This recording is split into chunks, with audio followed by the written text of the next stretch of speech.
Students, last class में बेटा हमने व्याकरण से उपसर्ग किए थे। पार्ट 1 था हमारा वो, और ये आज पार्ट 2 में प्रत्यय करने जा रहे हैं। प्रत्यय करने से पहले मैं आपको एक बात बताऊं कि हमने पिछले जो उपसर्ग में हमने पढ़ा था कि उपसर्ग शब्दों के पहले जुड़कर जो है नए शब्द की रचना करते हैं। और अब हम जो आज उपसर्ग करने जा रहे हैं तो उसमें बताऊं कि कुछ शब्द या शब्दांश ऐसे भी होते हैं जो शब्द के पीछे जुड़कर यौगिक शब्दों की रचना की करते हैं। हमने योग, रूढ़ और यौगिक शब्द पढ़े थे ना उपसर्ग में, तो वही शब्द जो हैं पीछे जुड़कर भी नए शब्दों की रचना करते हैं और इन्हें हम प्रत्यय कहते हैं। आइए पढ़ें।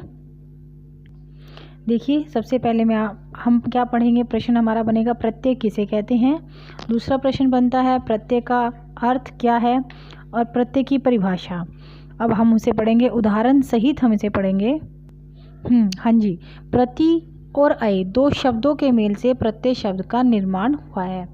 प्रति का अर्थ साथ में पर बाद में होता है और अय का अर्थ होता है चलने वाला। इस प्रकार प्रत्यय का अर्थ क्या हुआ, शब्दों के साथ पर बाद में चलने वाला या लगने वाला शब्दांश।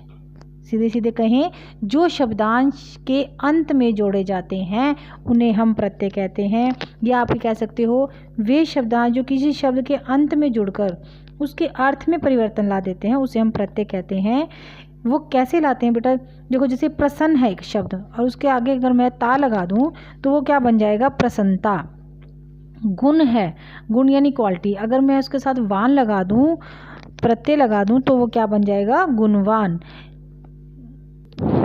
हाँ जी, प्रत्यय की हमने परिभाषा की। और प्रत्यय की जो विशेषताएं हैं वो होती है शब्दांश होते हैं और अपना कोई अर्थ नहीं होता, किंतु शब्दों के अंत में जुड़कर उनके अर्थ को प्रभावित भी वो करते हैं।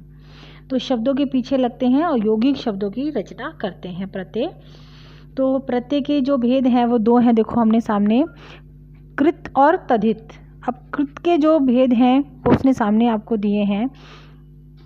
कितने भेद हैं आपके, 5 प्रकार हैं। कृत्वित और कर्म, करण, भाववाचक और क्रियावाचक, ये आपके 5 हैं। जिसके अंदर जो हम कैसे बनाएंगे इन शब्दों को, मान लो आपके पास प्रत्यय है ईयल और मूल शब्द है अड़, तो जब हम उसके साथ मूल शब्द के साथ प्रत्यय को लगाएंगे अड़ ईयल यानी अड़ियल। गा के साथ एया लगाएंगे तो गवैया, देख के साथ हुई लगाएंगे तो देखी। ऐसे हमारे ये प्रत्यय जो हैं मूल शब्द के साथ लिखकर उसके अर्थ में परिवर्तन कर देते हैं और एक नया शब्द बना देते हैं।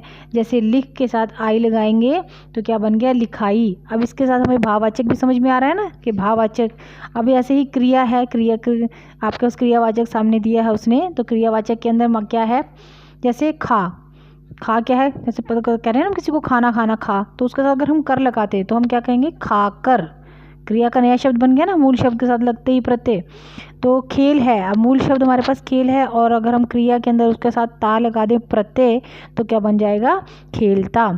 इसी तरह उसने आपको दूसरा पॉइंट दिया है, दूसरा है तद्धित।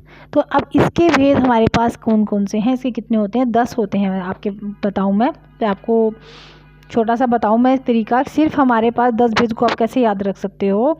वो हैं आपके कर्म, भाव, संबंध, अत्यय, उनता, स्त्री, स्थान, गुणवाचक, बहुवाचक। तो ये सब हमारे जो आप संज्ञा से पढ़ते आ रहे हो वही चीज़ आपको यहाँ पर समझ आ रही है। अगर वो हमें प्रत्यय के रूप में मूल शब्द के साथ लगा दें तो नया शब्द बन जाता है। जैसे अब आपने यहाँ पर लगा, मैं आपको एक शब्द प्रत्यय लगा है हमारे पास हारा और मूल शब्द है लकड़, तो हारा अगर हम लकड़ मूल शब्द के साथ लगा देते हैं तो बन जाता है लकड़ हारा। इसी तरह आपके पास स्त्रीलिंग एक शब्द मैं आपको देती हूँ, स्त्रीलिंग वाचक तद्धित प्रत्यय के अंदर। जैसे आपके पास है मूल शब्द धोबी और प्रत्यय लगाते हैं इन, तो क्या बन जाएगा, धोबिन।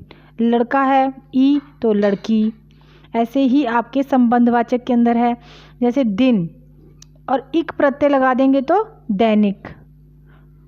फूफा के साथ अगर हम एरा प्रत्यय लगाते हैं तो फुफेरा। मम के साथ एरा तो ममेरा। संबंधवाचक हो गया ना, ममेरा भाई, फुफेरा भाई, चचेरा, नानी, दन। तो इस तरह ये हमारे प्रत्यय जो हैं मूल शब्दों को बदल देते हैं। इसी इसी तरह बेटा उपसर्ग और प्रत्यय दोनों भी एक साथ प्रयोग में आते हैं। हिंदी में ऐसे बहुत सारे शब्द हैं आपको देखने मिल जाएंगे जिनके आगे उपसर्ग और पीछे प्रत्यय दोनों एक साथ प्रयोग में होते हैं। देखिए आपके सामने उदाहरण है, उपसर्ग आपको दिया है प्र, मूल शब्द है चल और प्रत्यय है इत। तो देखो उपसर्ग और प्रत्यय लगाने से क्या बन गया, प्रचलित। इसी तरह आगे उसने एक उदाहरण दिया, अ उपसर्ग है, धर्म मूल शब्द है और इक आपके पास प्रत्यय है तो बन गया अधार्मिक। इसी तरह अ उपसर्ग है, मूल शब्द समाज, प्रत्यय इक, तो क्या बना, असामाजिक। तो अभी तक आपने पीछे दोनों पाठों में आपको समझ में आ गया कि उपसर्ग आगे लगते हैं, प्रत्यय पीछे, परंतु ये दोनों भी एक साथ प्रयोग में आते हैं।